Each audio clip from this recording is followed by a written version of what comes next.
Electric Cafe.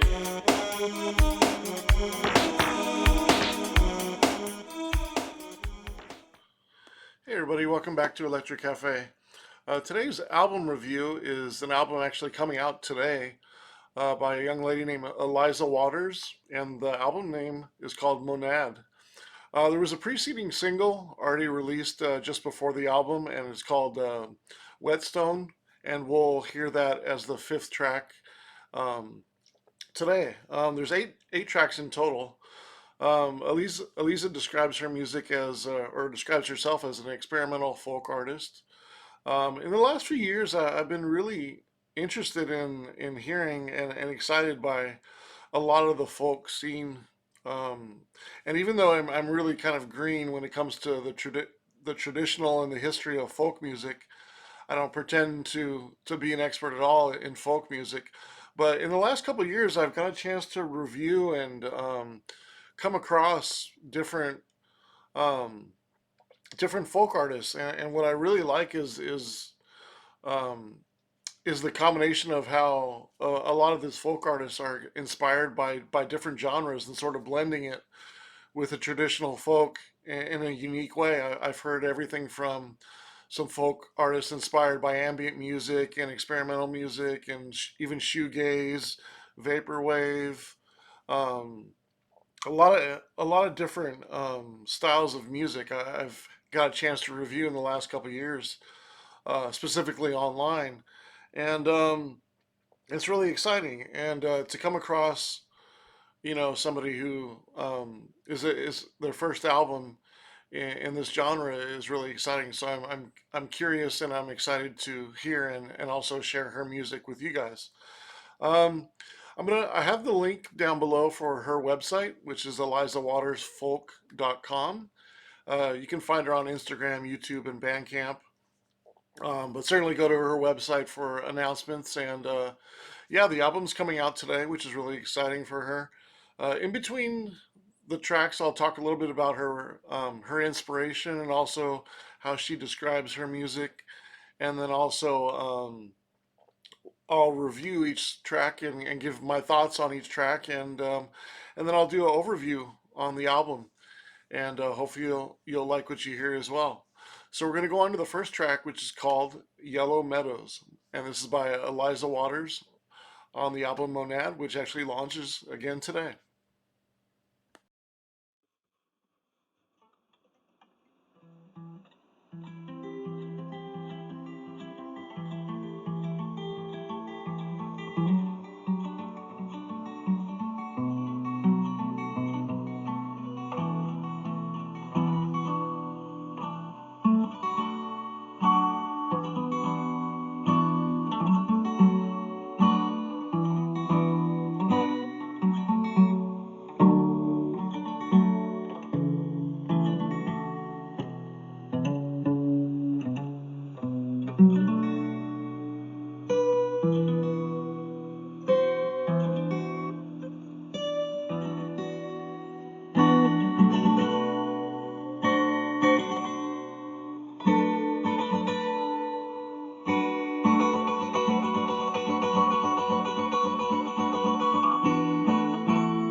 All right, that was the first track called Yellow Meadows.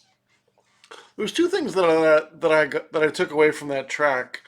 First was the way it's recorded and the technique that it has in the composition, and then the second thing is the emotion that I get from it. So the first part is the recording part of it.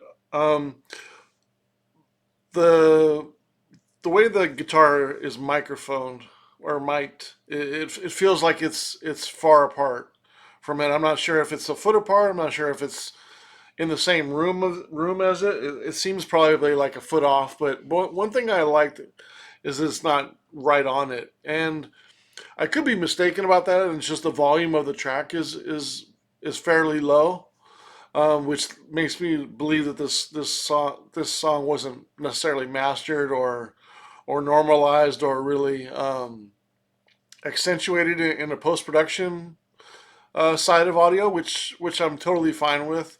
I do feel like the volume is low, but that's okay as well because there's a subliminal thing with keeping things low, and it makes the listener turn it up, and so I like that subliminal intent if that was the way that it was because it makes you want to turn it up, and but by the microphone placement and it feeling like she's playing the guitar in a room, it gives more of an Americana sound and it gives more of an atmosphere. And there isn't too much atmosphere that you can put on an acoustic guitar, right? There's some reverberance and some frequencies sort of ringing out and things like that. But when you put it in a room and that just gives it sort of a different vibe. It turns it in from a folk song into Americana or a vintage folk sound, or it makes it sound timeless. And so that's a really strong, even though fairly basic technique that a lot of people don't think about when you're recording folk music. And so I really like that as well. Now the overall composition and the mood that I get or the feelings that I get out of it, the first sort of 30 seconds, um, it feels like she is in an, I wouldn't say it's an experimental way, but it's almost like she's figuring out what to play, right? There's a few off notes, a few, I don't even know if they're really off notes, but they sort of sound like it's off to somebody who doesn't play guitar like me. But then you find the balance, right? You find what you like, right? And then the speed, the tempo picks up, right? And there's like a joyousness about that. And so you're starting from a kind of because of the distance and the guitar and the atmosphere, you're feeling a little bit alone, and it's sort of vintage Americana again, and then it's kind of becoming more joyous, and there's joy in there in finding that feeling like maybe she's happy with what she's playing or she found that note, and then it sort of like starts to fade out, right? And I'm a big fan of fade outs. It's a classic technique that's used subliminally to carry on what was there before. So if you think of like a lot of people do fade outs on like choruses, and so when the chorus fades out, whoever's listening sort of takes it on, right, and sort of continues it. Whatever's going on, you sort of continue it in your memory, and could be a melody, and then you sort of sing the melody in your head, right? So it's a subliminal recording technique that's been around forever. And unfortunately, it's not used that much in popular music now. But in the '70s and '80s, it was like almost like a standard. And I always really liked it because it feels like the best part is almost being um, just kind of drifting off into never ever land, and you're sort of singing it and taking it on, and that's always how I felt, is it was sort of a hook of the song, and making you sort of take over whatever was the lasting impression of the song.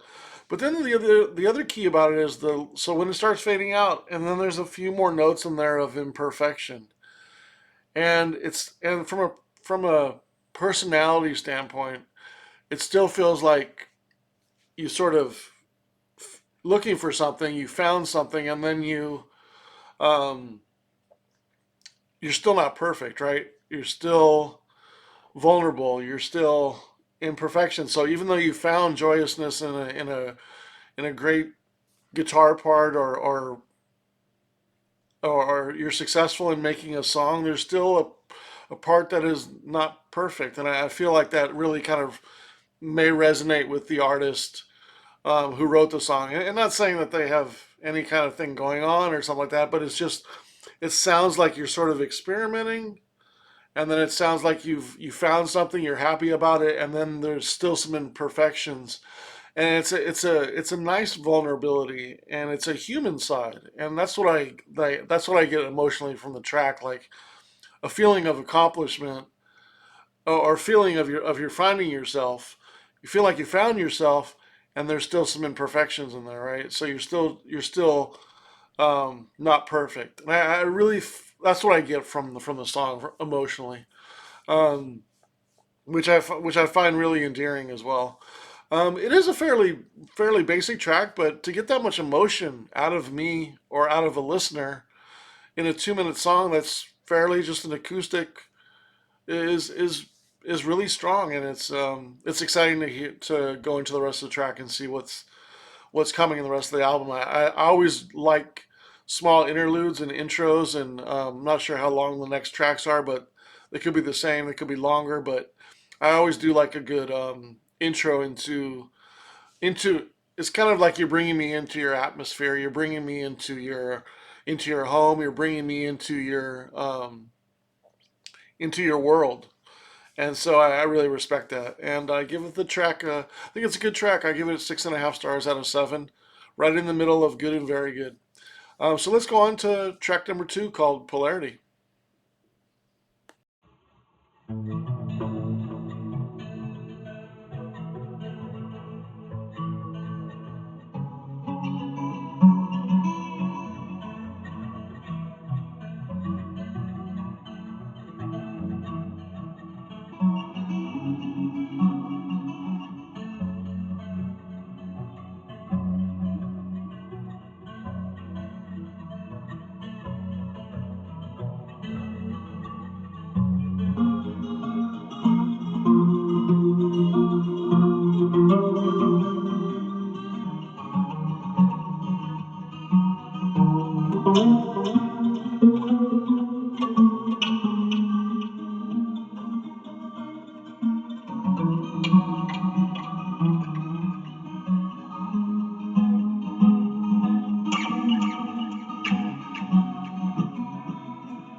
I see you standing as if you were nothing.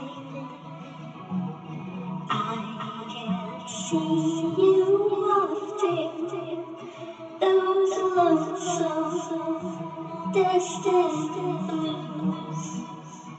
Can you feel me now? Or does the reflection of your eyes not make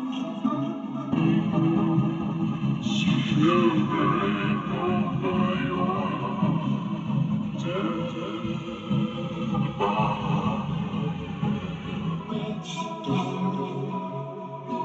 can exist and be your savior, be your compass? Hypnotized.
right, so that was track number 2 called Polarity.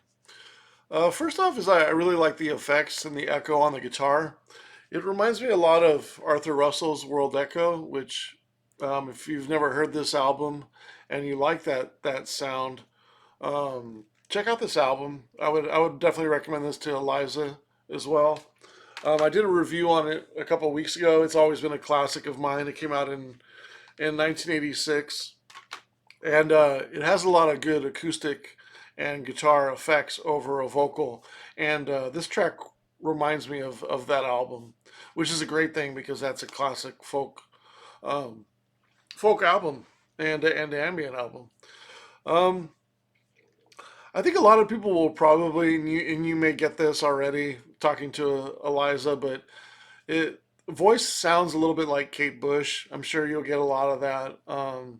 It You have to excuse me. It does sound like a little childlike, which I really like, and it goes really well with this kind of dreamy, almost lullaby song. And then I was like looking back into the email that Eliza wrote me and how she describes her music or the goal of it, and and she mentioned it sort of being like a lullaby, and I was like, oh well, that was crazy that I thought of that, and then that's how she wanted it. So she's successful in what she's trying to purvey here, but certainly a unique voice, and I like the slowing down of the tape feel of the sound of that, which is interesting because sometimes you slow it down too much, it almost sounds a little demonic, and this one doesn't, and which would have been interesting as well. That would have been really experimental folk, but it brings a nice dichotomy to the track in multiple ways. Not only because it's sounding like a lullaby, and then it's sounding a little different, right? But also it goes from sounding like it's a live recording until it sounds like a taped recording because it's on a tape, and so doing so, it sounds like you're listening to some old recording on some tape. The entire song sounds like that in a way. So it brings a nice Americana out of it. That's really creative as well, and I think that's the essence of vaporwave in general is using the aesthetics in your music. It's something like a cassette or something that's an older piece of equipment or some unique sound or you're inspired by something that's 40 years old and you're sort of bringing it into your music. I think that's really a creative touch, and I really like the peaceful around 250, 2 minutes 50 seconds, and it goes for about a minute or so. The peaceful guitar, it has a really nice reverberance and overall sound to it. It almost sounds peaceful. It almost sounds like a desert island sort of strumming, and then it also has a little bit of like a post punk feel in there. There's a few sort of chord notes that sound almost like it could be something from 4AD records or Cocteau Twins or something kind of folk that ties more with shoegaze than it does with maybe straight folk music, and so I really appreciate that as well, which is exciting also because there's a lot of people that like myself included that have been excited by the future of like folk music and it tying with other genres. And this is a great example because you're either somebody who may come from my background, like from new wave or dance music or electronic music or ambient music, and we don't know so much about folk, but you're kind of pulling us into your world because it's got some experimentalism there. It's got some ambient sort of. I wouldn't say field recording yet because I haven't really heard any like field recording per se, but it has that vintage sound where it sounds kind of timeless, right? So you're kind of bringing us into your world, and so I appreciate that because not a lot of people that listen to new wave and goth and stuff like that are really as much interested in folk music, and you're kind of tying in, you're kind of blending some of those feelings sort of inside the music, and so I think that's exciting too. And it also kind of because of that, or another reason for that is the movie sample in the last like 8 seconds. Um, by doing that, it sounds like a movie sample. It doesn't sound like necessarily like Eliza's voice. So it sounds like a lost radio signal, which is another kind of ties back to that cassette feel and that vintage sound, audio sound, and so you have two aspects of the song that kind of ties to older equipment and older sounds, and that's the cassette player sort of reel to reel slowing down. Sounds like a cassette player. And then also you got like a radio signal. So some creative techniques in here. And I like how it fades out in the last 30 seconds, kind of comes back and kind of reprises what went on just for a second to bring back the sound. That's the really creative technique. And I really like this track as well. Really good one. I give it 7.5 stars. I think it's a very good track. I hope, by the way, I hope I'm pronouncing the album right. I hope it's Monad or Monad and not Monet. It'd be really silly if it was Monet, wouldn't it? Monet. The T would be silenced. Hopefully the D's not silent, and I'm totally incorrectly saying the name. I'd feel really bad about that, but I'm so bad at like pronouncing names unless I hear somebody say it. I'm not the best when it comes to like English. I didn't do well in school. I was too busy listening to music and goofing off. Um, all right, so yeah, 7.5 stars. Really good track. So let's go on to track three called Synchronicity.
I'm coming across as independent.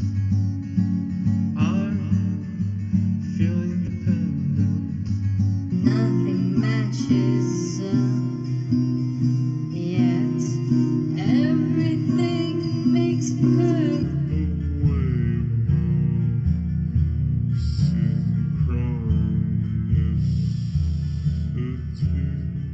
sense in the eye of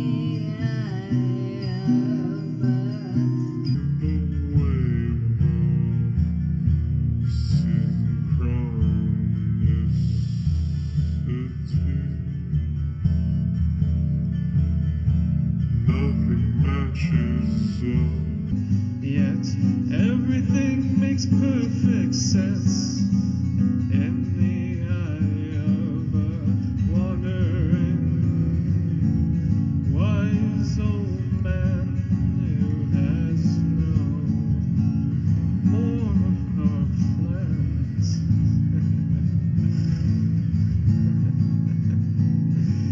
I'm not destitute anymore. I feel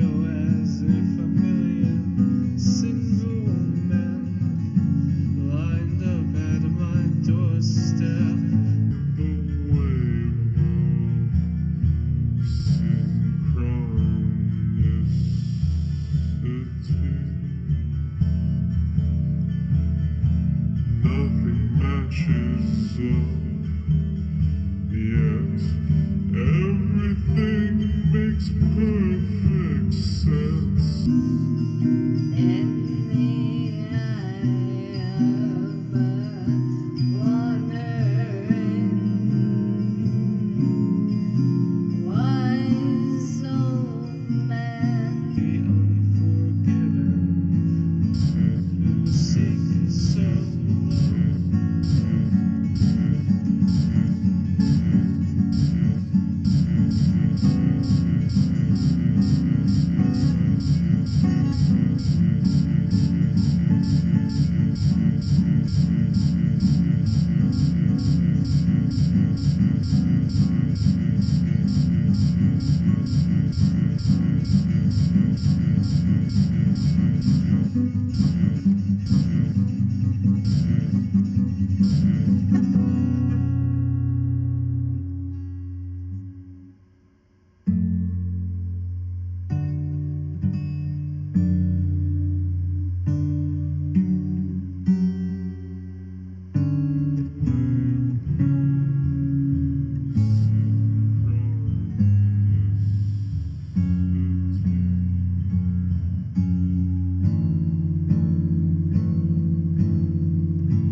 All right, so that was a synchronicity.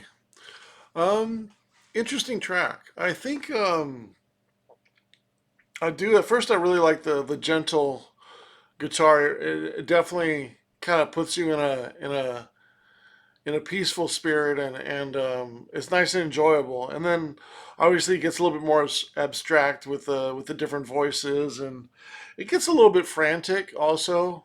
If hearing different voices, I don't know if those are all the Eliza's voices. I'm very impressed by the different sounds because one almost sounded like a guy almost, but very unique. And so I definitely from a technical side, from a creative side, I give you um, a lot of respect for this track in doing something like that. It's definitely sort of avant-garde, experimental, but it still has that lullaby. Like to me, it feels like a lost memory. I was involved in a project a couple years ago, and it was this Belgian artist, and they were collecting tracks from different artists around the world, And what he instructed them to do was take an instrument from, it could be anything that makes music. It could be a horn, it could be whatever, just something from their background, from their childhood, and bring it into a new song and make a new song that sort of features it. And the idea was the entire compilation was for people with dementia and for people that had memory loss issues and things like that. And what it did is when people, there's a lot of studies shown with certain sounds and maybe songs and instruments from the past that can help patients um, remember things, like remember memories and remember special things in their lives. And so the compilation was directly for people with dementia, and it was a really exciting project to be a part of. It may not sound that um, exciting to some, but to somebody who looks at music like it can cure people, like it has healing, like sound has healing properties, like myself, that it's groundbreaking in a lot of ways. And I do get a little bit of this in it because it feels like a lost memory when you hear something like different speeds, different voices, different effects. The herky, to some people this might sound a little abstract, frantic, and like even more so to like where it sounds a little neurotic and maybe herky jerky and a little bit of uh, psychotic even. Like it can be like you could probably see this maybe in in some background of some horror movie or something like that. But I don't necessarily look at it like that. But I could see somebody might think that. Um, so there's always the balance of like experimentalism, uh, and then also still being an enjoyable song. And I feel like this one's kind of at a peak for that. In some regards, it starts out enjoyable, and then it becomes a little bit I don't know how to say it, like wouldn't say it's uncomfortable, but it's maybe just not as enjoyable. And then it comes back around, and then it's become enjoyable again because of the guitar, and then it kind of comes back into it. So it kind of has me kind of also feeling a little bit like confused about how much I enjoy the track, because on one hand I really respect the technique and the experimentalism and the uniqueness of it, and then in another and some of the enjoyment in there, and then there's a part of me that feels like it's not as enjoyable to listen to because it's a little it's a little frantic and a little crazy. But I like that because I feel like the artist who made this is expressing their feeling, and so I like that part of it. But there's still a little bit that I don't feel like audio always has to be enjoyable or music always has to be enjoyable. Sometimes it teaches things. Sometimes it's um, sometimes I consider field recording in nature sounds as music. I mean everything has is sound is can be found like some sort of musical tone in there that I feel, and so I'm not fully lost on the experimentalism in here, but from a repetitive, like normal day, like playing enjoyment of music, and more towards pop music, it's not quite as balanced as I would have liked it to been. Although I think it's close, and it feels really kind of trivial for me to be scoring this album in general and kind of put like a silly number on something that's so expressive like this, and it feels stupid to do it. So bear with me while I, kind of have some fun with it. And but I from a from an enjoyment perspective, I think it's okay. I give it 4 stars. From an experimental side, I give it 7 stars. So I'm kind of torn in the middle, and I got it right at 5.5 stars. I think it's a pretty good track. Again, I like the experimentalism side. I think it's unique, but it's not necessarily a song that you would like play, you know, enjoy to play. A lot of times, it's there's parts of it that are enjoyable, but there's parts of it that are a little bit too, I don't know, a little bit too. I don't know. I guess maybe it's frantic. Maybe a little bit too uneasy. That maybe that's what it is. But I still enjoy it. I really think it's a creative song, and I really like the direction that this album is going, and just the balance of emotions in here is really creative. So yeah, let's go on to track number four called "The Pier."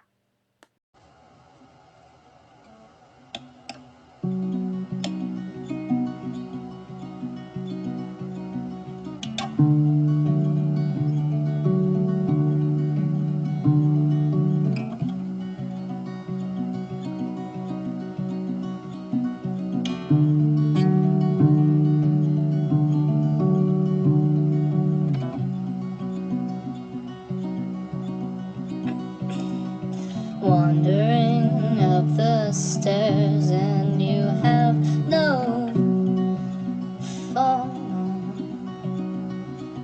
Can you plod down those lofty stairways to heaven? Or do you make up time?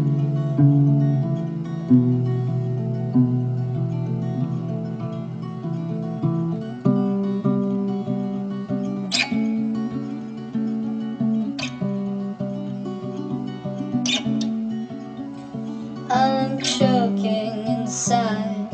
Will you be mine? I can't seem to recognize. But you seem firm in your ability to squirm against the grain. And now I see a breeze which you can't seem to believe in.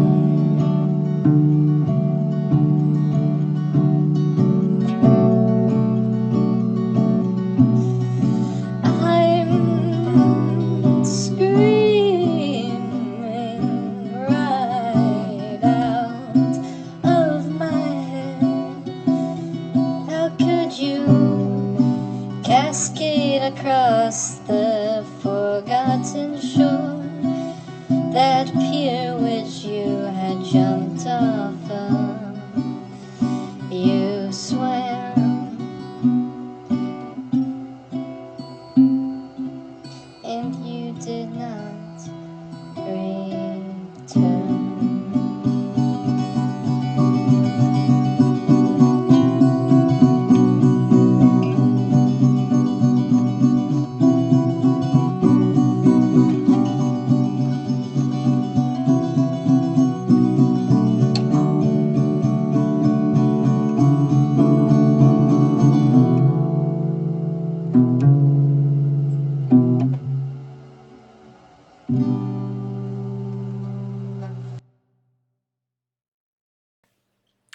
All right, that was track number four called "The Pier." Interesting song. It's definitely got some pop sensibility in there. It almost kind of harkens back to like as if it was a song from like the 1950s and sort of a maybe a slight country western sort of pop song. It sort of has that feel to it, and it almost sounds like a memory of something familiar. Um, what's really creative I like is Annalisa's voice. Um, a lot of times when you're listening to music and for the first time you compare them to somebody else, like I did earlier. It sounded a little bit like Kate Bush on the voice, but here it when you try to compare it to somebody else and then the voice changes and the inflection changes with a certain word or sung a little unusual, it's a very unique voice that you have, and it's almost a little bit like it's hard to tell sometimes when you're using your own voice and then you're sort of altering it. And I like that balance because it's kind of it keeps you kind of like trying to figure it out. So it has like a vagueness to it to where you're trying to figure out like, who is this really, what's her voice really like, what's actually how she sings, like, is this a recording, is this a tape, is this a effect on her voice? Like it's very unique in that it's creative, and it kind of keeps you guessing. But there's certainly like like I could see this being on like uh, you know some kind of college radio station. There's some changes in here. There's some tone changes and some um, some progressions in the song that sort of lend it to like being pop friendly. I can see this being played on some kind of like avant-garde radio station or something like that. And it's definitely got a lot of catchiness to it, and it's I played it like two or three times just to kind of um, make sure I kind of got out of it what I wanted to get out of it, and also to kind of see how catchy it was. And when things do things only like once in a song, you have for it to become catchy, you have to listen to it multiple songs so you kind of come back to it. It's easier if songs are just like pop structure and they kind of have three choruses and you kind of first chorus you kind of that's kind of good, and the second one you're like okay it's going back, and the third one it kind of you kind of expect it and you kind of understand it and you kind of have heard it, so then it becomes it's like it's going into your memory. And so when some songs do only something only like once, then you need to revisit it a few times to sort of um, make it kind of uh, I guess understand all the changes and things like that and the sounds, and then it sort of becomes like oh, okay, I got it now. Okay, I know where it's going now, and it becomes, a little bit more recognizable, I guess. And when I did that, every time I did it, the track got more and more poppy, and so I really like that. I think it's a really creative song for a pop song, and I really like it. I think it's a good song. So I give it 7 stars, 7 out of 10. My second favorite song so far. So just I don't know if you've been wondering, but why I have this artwork here. But uh, Eliiza told me she's really into surrealism and surrealistic art, and I'm a big, I'm a big fan of Salvador Dali, and I don't know if anybody noticed, but I always have one of Salvador Dali's posters up there, which I actually got at Salvador Dali's museum in Florida when I was 16 years old, and I've always had it and got it mounted on a frame just a few years ago. But it's always something that I cherish, and I cherish his artwork. And I thought I'd bring in a couple of my favorite surrealist covers. Um, and if anybody knows Edgar Froese, I'm a big Tangerine Dream fan, and Edgar Froese was certainly inspired by surrealist artwork, and Klaus Schultz also with Black Dance. These are a couple of their sort of surrealistic art, um, covers that they did as well. Um, Also about the artist, I wanted to kind of say what she told me, and she's been working on a sound that's sort of inspired by vaporwave music, and is specifically Chuck Person's Echo Jams, which is famous for incorporating some chopping and techniques and cutting up, and how she describes it as vocal splicing into her folk tunes, trying to create an atmosphere of surrealistic longing and nostalgia. She describes her music as intentionally lo-fi and repetitive, trying to make a drone that is almost like an otherworldly lullaby. And so you definitely got a lot of that already, um, in the song so far. So yeah, we're gonna go on to the first single of the album, which is called Whetstone, which is track number 5. You're taking a long stare at the world where you can't seem to make up anything you ever wanted, but you still stay Fiery, haters, moments. which you can reflect on.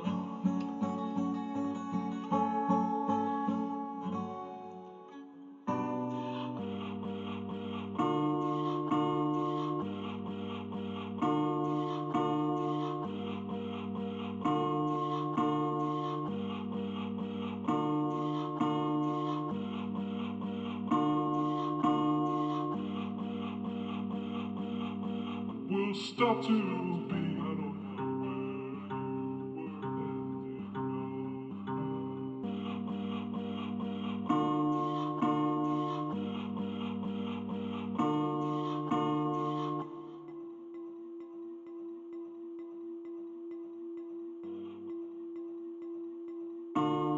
I don't know I don't know where you were ending, but you seem to be someone new.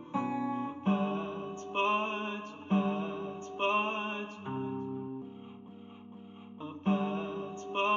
I don't know where you were ending up at, but you feathers in a flock.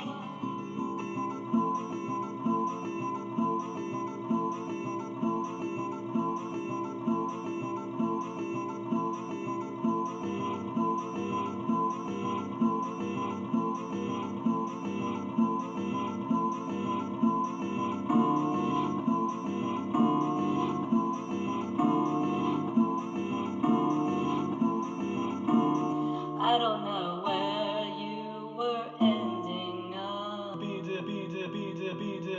Be discreet. Will always keep you company. But I love you so more than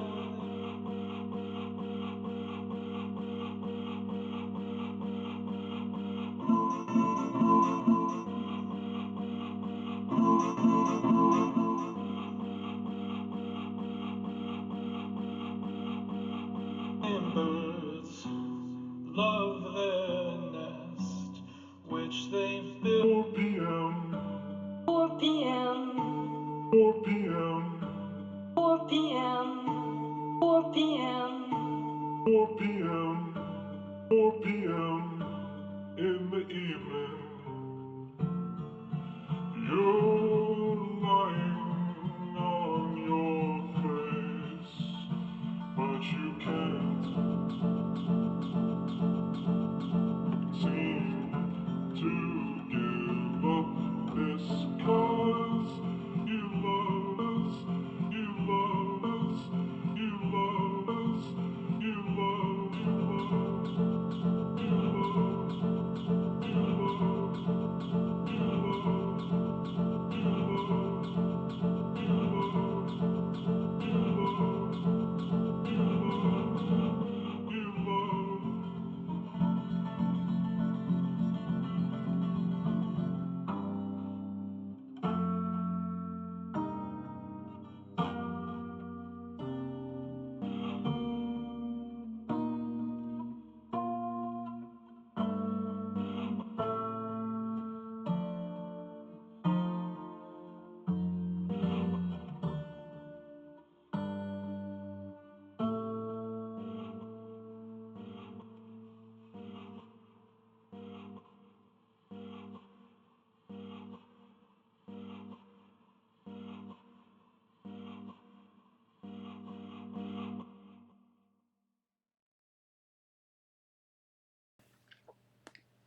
All right, so that was track number 5 called Whetstone.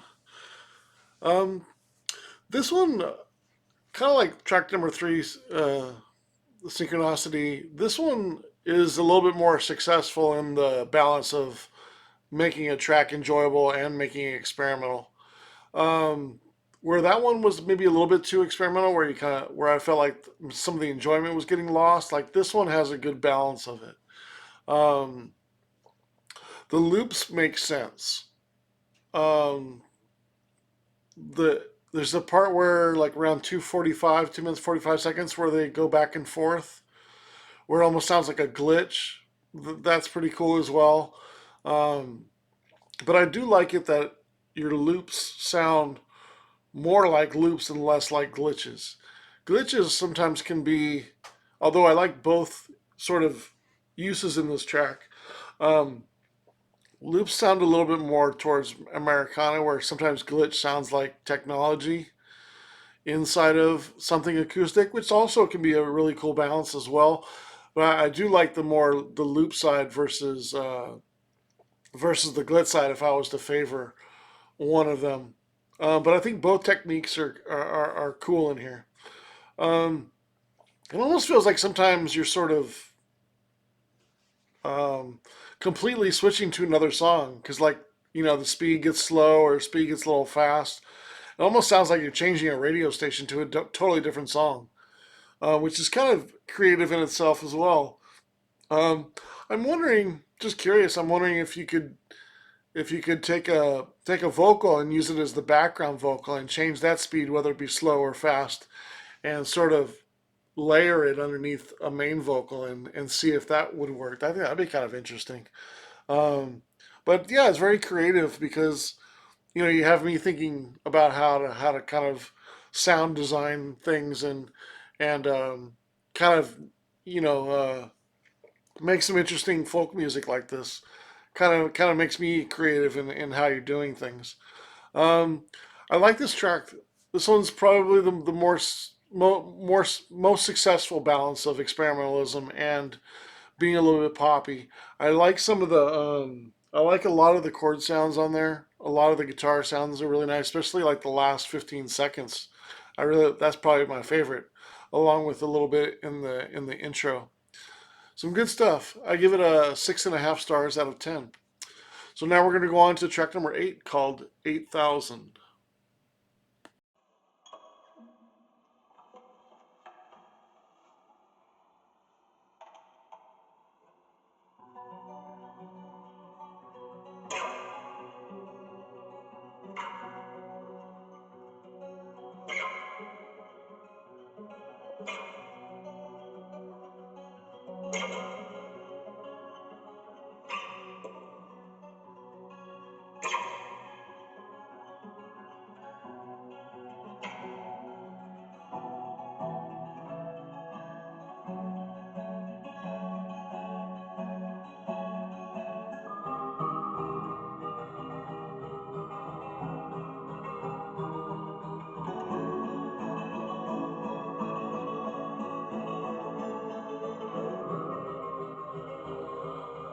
Wafting in the air from your nostrils are fumes. In the air,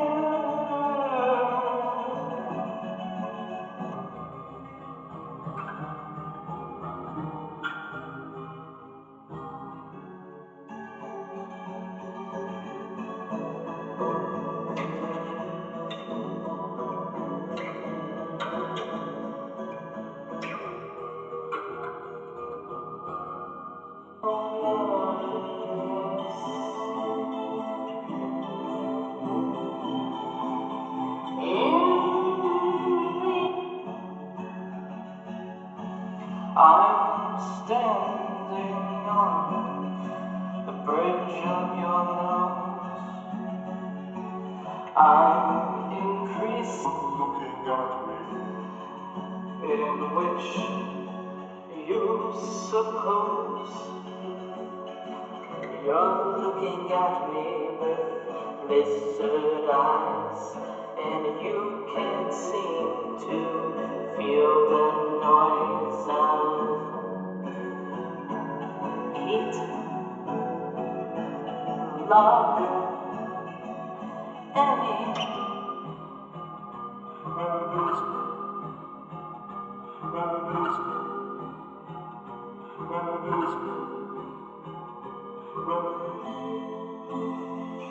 I'm standing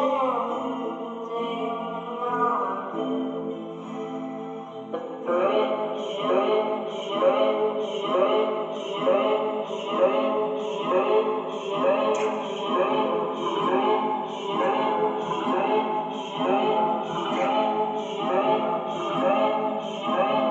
bridge, that is human, that is love,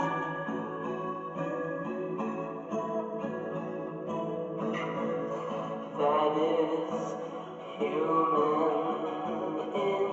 in nature.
All right, so that was track number 6 called 8,000.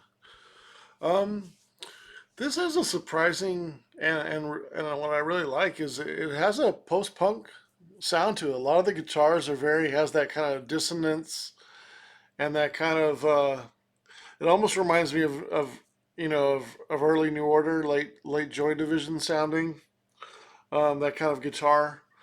Um, it almost sounds in some parts it almost sounds, and especially the beginning too, the beginning instrumental and then a little bit into the vocals. It almost sounds like a Susie and the Banshee song played at the wrong speed, like as if you were listening to it through a through a cassette player that was sort of you weren't sure if it was the right speed or not. Sort of has that feel, that sound to me.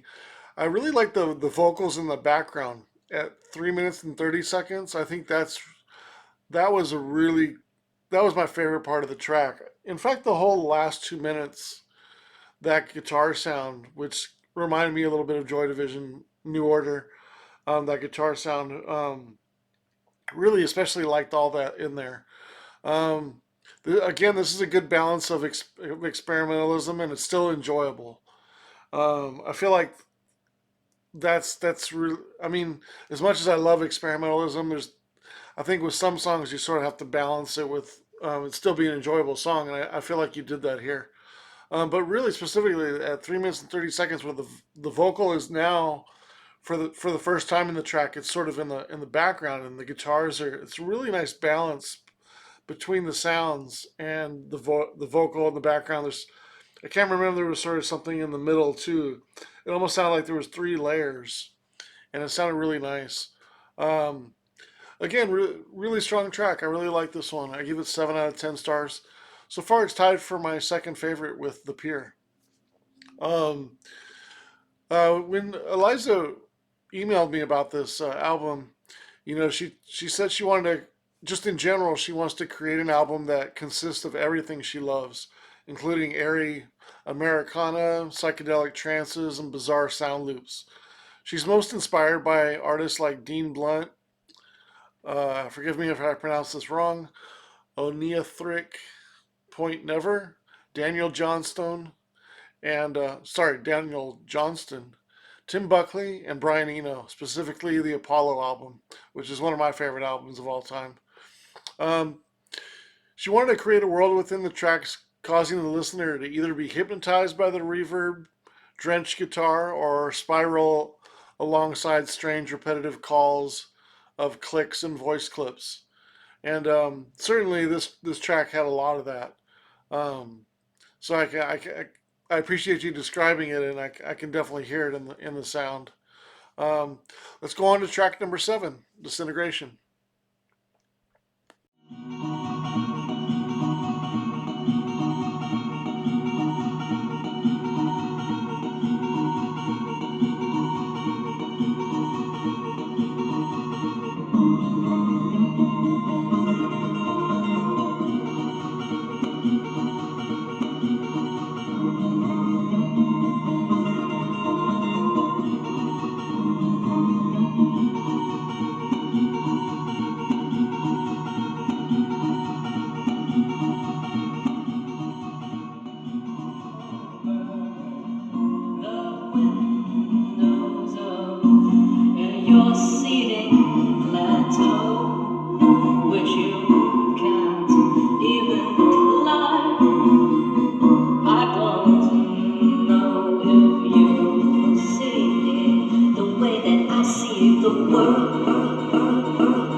it out.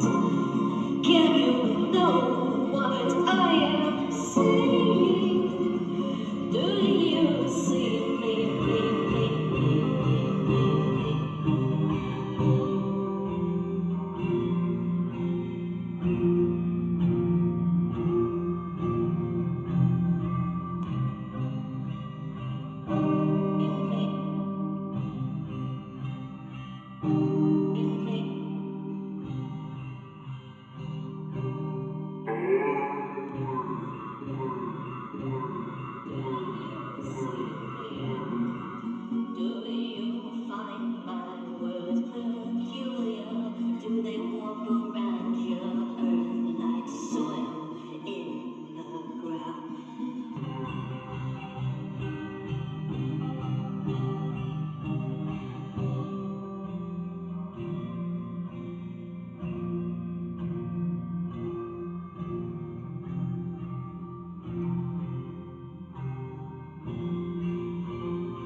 you're in my domain. I can control you, my friend.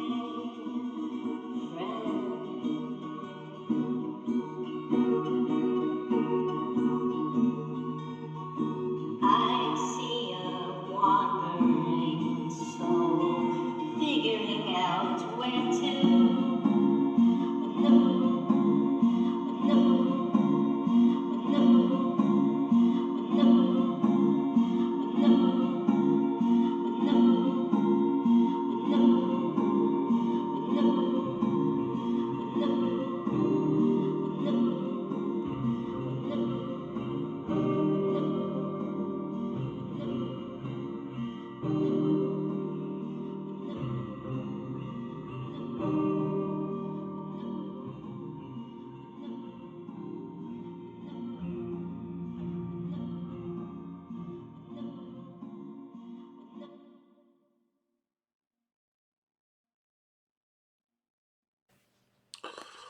All right, so that was track number 7 called Disintegration. Um, a lot of times when doing reviews, it's easy to say the things that are bad or an opportunity or things that you don't like, and a lot of times it's harder to point out when somebody is successful at doing something.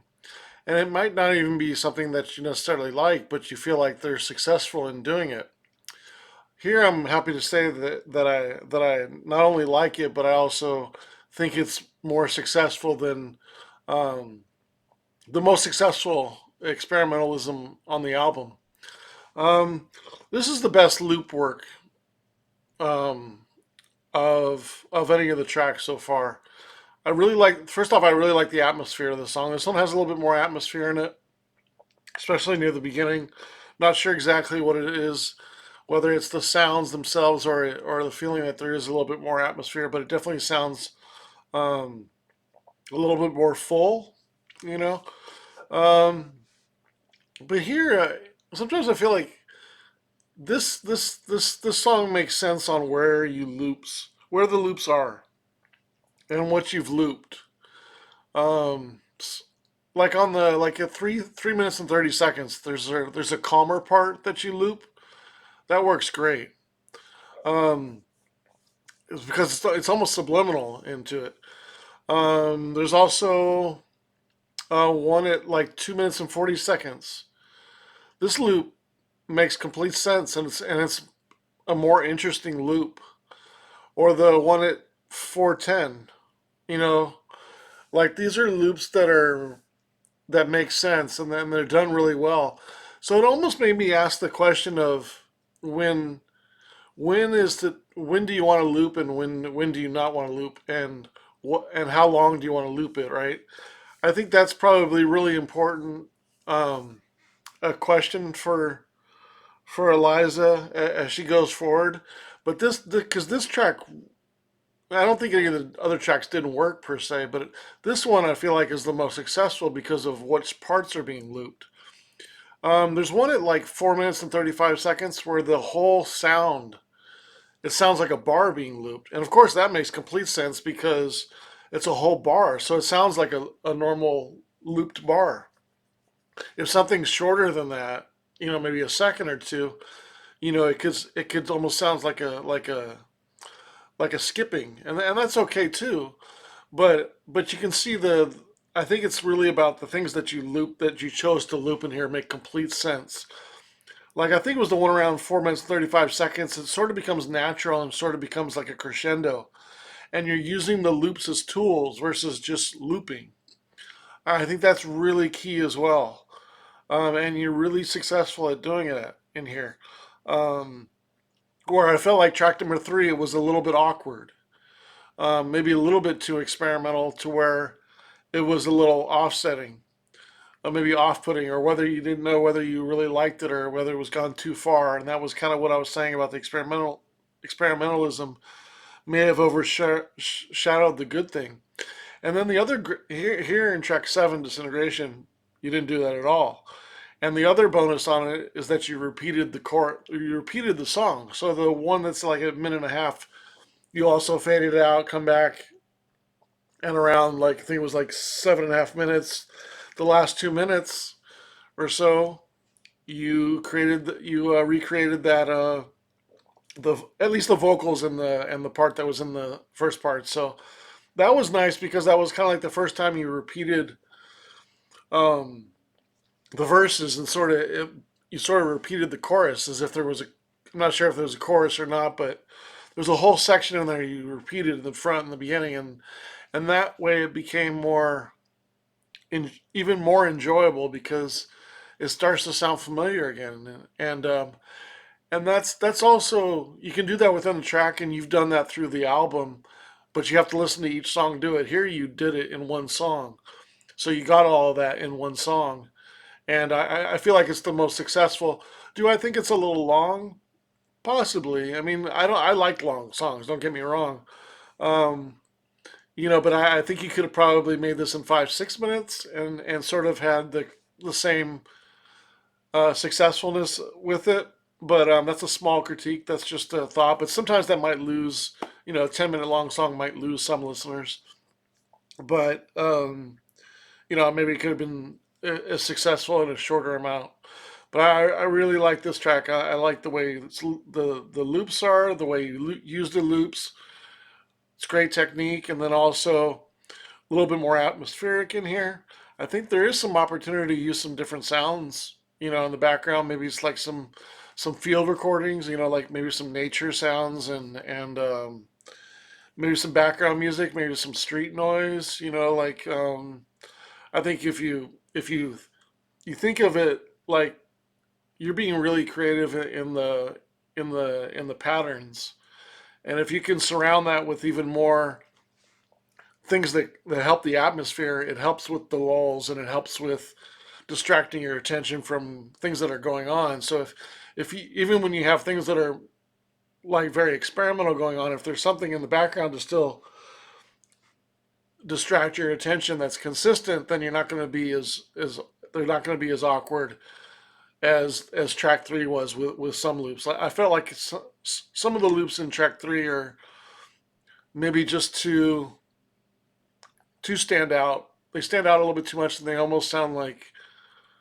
uh, loops that are maybe a little bit obvious. But I think it also is there's been times on certain songs where the thing that's looped is the girl's voice, or maybe it's your voice at a lower pitch.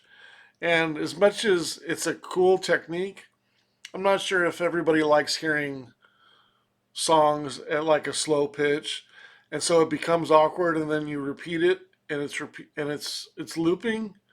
Sounds cool, but it may not be like it's a little strange, and people might find it a little odd. But it may not be the ideal things to loop, and I think like on here, the parts that you looped were perfect. Like sometimes they created a crescendo.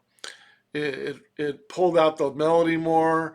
I think the one at like 2 minutes and 40 seconds kind of brought it down a little bit because it was kind of on the down part of a of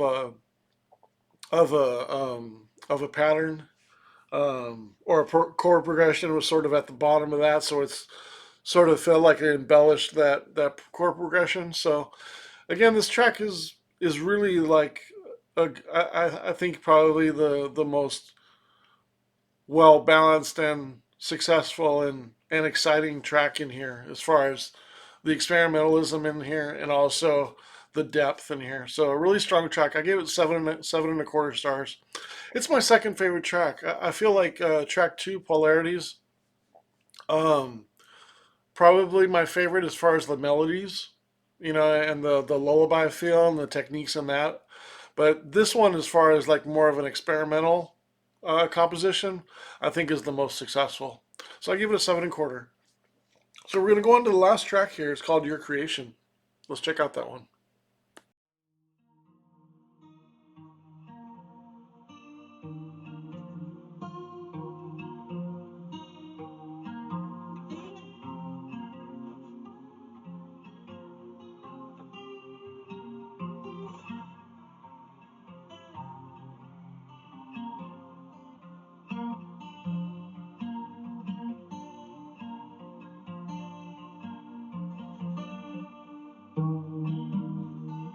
I'm watching you as if I never knew what you'd end up as.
I can't hold you anymore,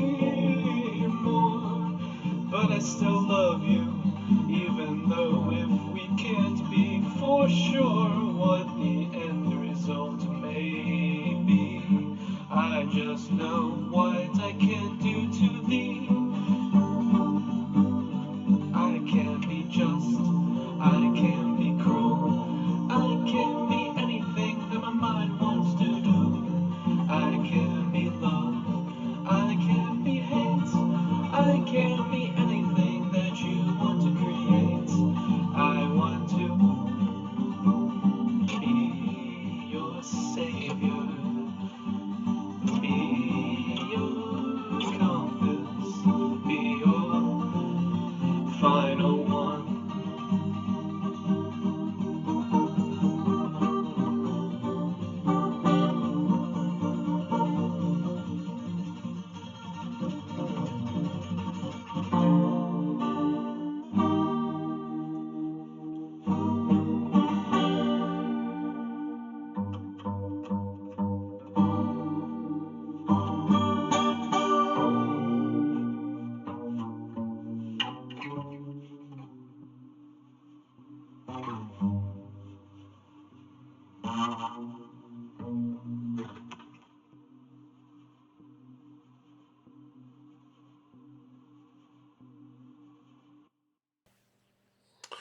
All right, that was track number 8, the last track called Your Creation.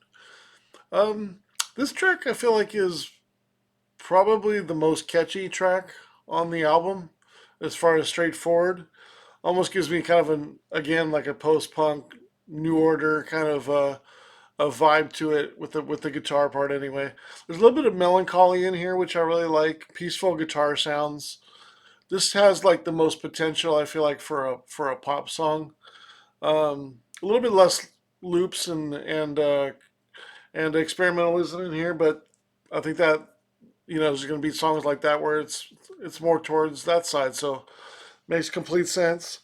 Um, I give the tracks a 6 3/4 stars. I think it's right up near very good. Um, I don't really have any critique about it. That's negative really in a way. I just think it's I think it could have been even better if it repeated a few of the bars around like minute one that were really successful. I feel like if it could repeated that in the second, it would almost feel like a really catchy, even more catchy pop song. Kind of like what I was saying earlier about repeating certain parts, so it becomes sometimes repeating stuff where it starts to sound familiar and more enjoyable, and really brings the song to another level. But yeah, I give it 6 3/4 stars. So the overall the album, I it was 53 and a half stars when I added up all the stars divided by 8 tracks was a 6.68. So right around 66, 67, and I gave it an extra point, so it's at 68 out of 100. Right on the high side of good.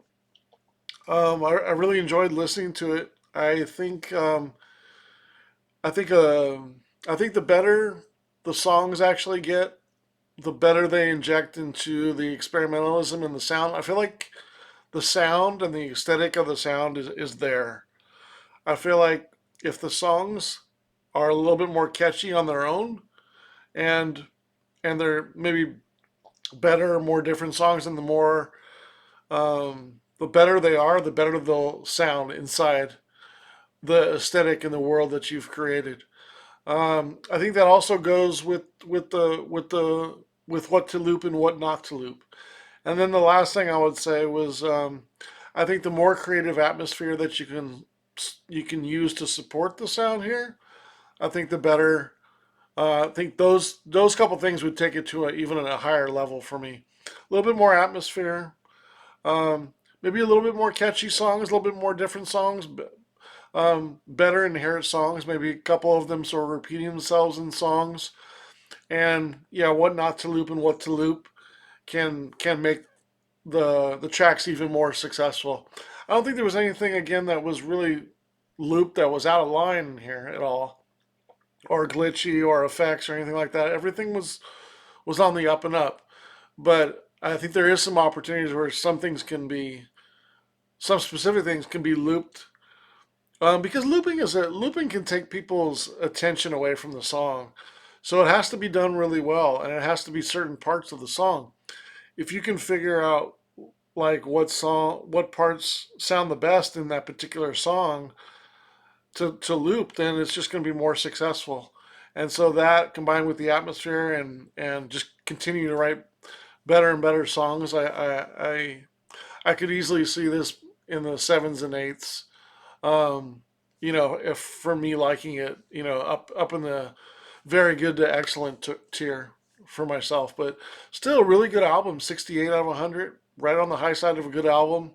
I really appreciate you letting me listen to this album and wanting my opinion on it. So I thank you for that. I wish you all the best with your music, and please stay in touch. And if there's anything I can help you with, just let me know. I actually have some ideas of some labels and some people that you could uh, make music with, but those are just thoughts, because it's exciting when you hear music that makes you think of the potential and where the music is. And a lot of times, and I don't say it a lot, but when I think of people's music and people let me listen to their music, I immediately think of where to find a home for that. That's just because I'm a label owner. I feel like I can always find a label that would fit the sound and for the artist and help them along with that. But folk's a little bit out of my range, but I still feel like I can um, get some people interested in this if they heard it. And so really good stuff. So yeah, just exciting to hear your work, and I'm looking forward to hearing your progression and stay in contact. Yeah, so 68 out of 100 for Eliiza Waters' new album out today called Monad. The link is in the bottom if you're interested in hearing again or purchasing. And you'll also find her website at the bottom, and you can also find her on Instagram and YouTube and Bandcamp as well. So thanks again, Elisa. I appreciate it. Or is it Eliza? Eliza, right? Eliza. I used to know a girl named Elisa, so it's always in my head. Eliza. Eliiza Waters. Thank you.